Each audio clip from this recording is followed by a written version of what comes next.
It's 11 p.m. and you're lying in bed, the blue glow of your phone lighting up your face, and your thumb won't stop scrolling. There it is again, that guy from high school, the one who barely passed algebra, posting screenshots of his crypto portfolio, green numbers everywhere. A Lamborghini emoji.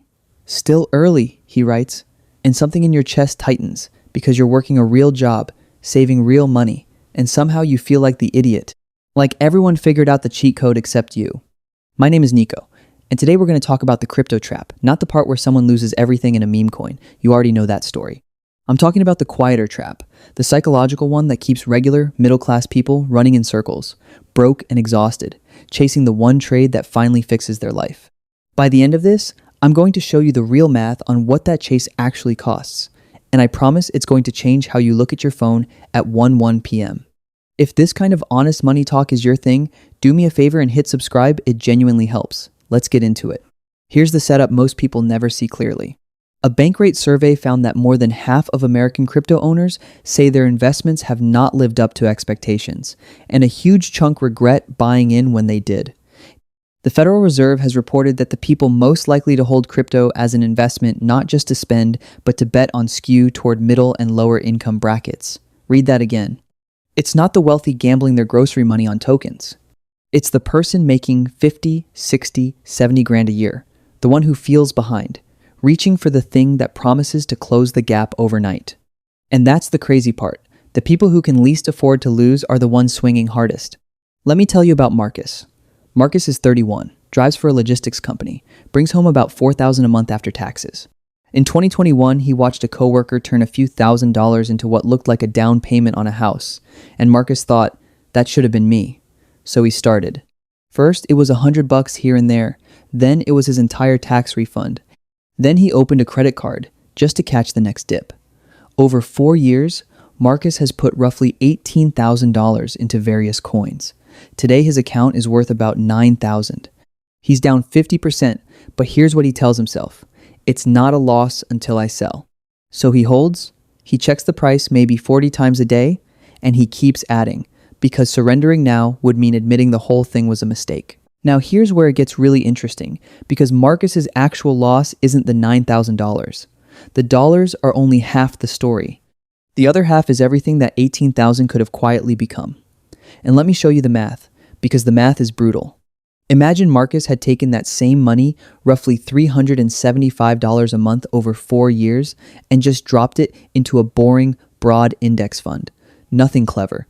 No charts, no Discord channels, no 11 p.m. panic. At a historically average return of around 8%, after 4 years, he'd have somewhere near $21,000. Instead of being down 9, he'd be up 3. That's a $30,000 swing in real, spendable life.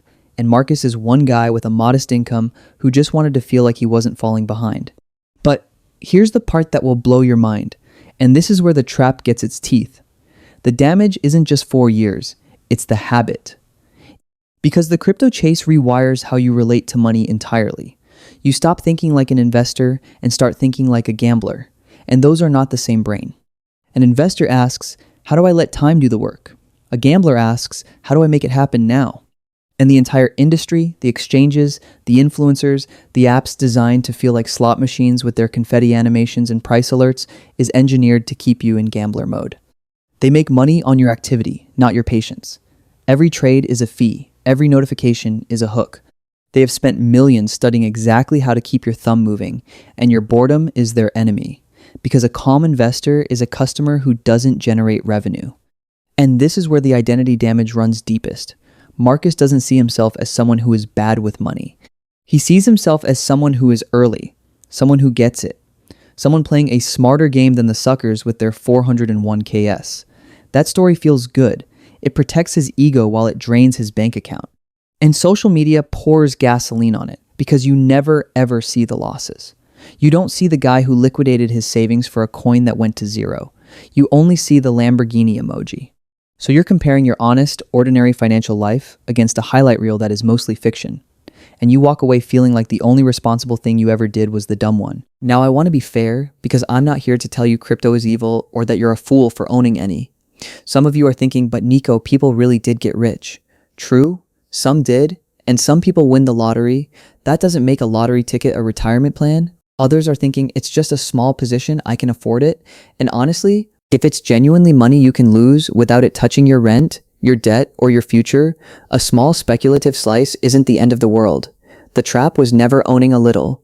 The trap is the behavior, the chasing, the borrowing, the checking, the conviction that this is the thing that saves you, the willingness to bet money you actually need on an outcome you can't control. That's the difference between a hobby and a hole. So let me show you what the patient version of this story looks like, because this is the payoff, and it's where it stops being about Marcus and starts being about you. Take that same $375 a month, don't time anything, don't trade, just invest it consistently into a low-cost index fund and live your life. Over 10 years at 8%, that's around $68,000. Over 20 years, about $220,000. Over 30 years, you're sitting on roughly $560,000, more than $500,000 from a payment most people barely notice leaving their account. And the wild thing is you didn't have to be smart. You didn't have to predict anything. You just had to stop trying to get rich quick long enough to actually get rich slow.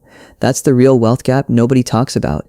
It's not between the people who found the right coin and the people who didn't. It's between the people who let compounding work and the people who kept interrupting it, who kept yanking the seed out of the ground to check if the roots were growing. Every time Marcus chased a quick win, he reset the clock. And time, not luck, not the next big token, time is the only thing that ever made an ordinary person wealthy. So here's what I want you to sit with. The middle class doesn't stay stuck because they don't earn enough, although that's part of it. They stay stuck because they're taught that the way out is a jackpot, when the actual way out is boring, repeatable, and almost insultingly simple. The moment you stop hunting for the home run and start showing up for the slow base hits, you stop being the person refreshing a chart at midnight and you become the person who quietly, almost invisibly, builds something real. You become the calm one. The one who isn't moved by the high school guy's screenshots because you finally understand that his anxiety and your peace are the actual difference between you. The gap between feeling behind and being genuinely ahead is usually just one honest calculation, the one nobody wants to run because the answer asks something hard of them: patience. If this hit home, share it with someone who needs to hear it before their next "this time it's different" deposit, and tell me in the comments, have you felt that 11 p.m. poll? I read them and we're building something honest here. And just so it's said plainly, I'm not a financial advisor, this isn't personalized advice, so do your own research and make the call that fits your life. Take care of yourself, and I'll see you in the next one.